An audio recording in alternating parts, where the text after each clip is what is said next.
Dovunque il diavolo attacca è dove c'è il miele, come la mosca. Se tu lasci il miele aperto all'aperto, la mosca viene. Il diavolo, uno dei suoi nomi, si chiama Belzebù, principe delle mosche.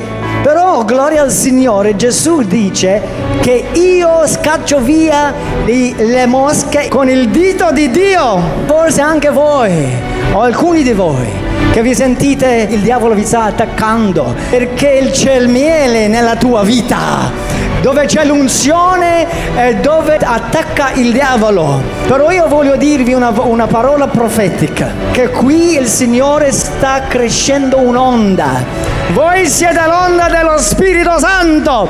Dite: io sono l'onda dello Spirito Santo. Non rimanete con la bocca chiusa, aprite la vostra bocca, dichiarate il regno di Dio ovunque andate.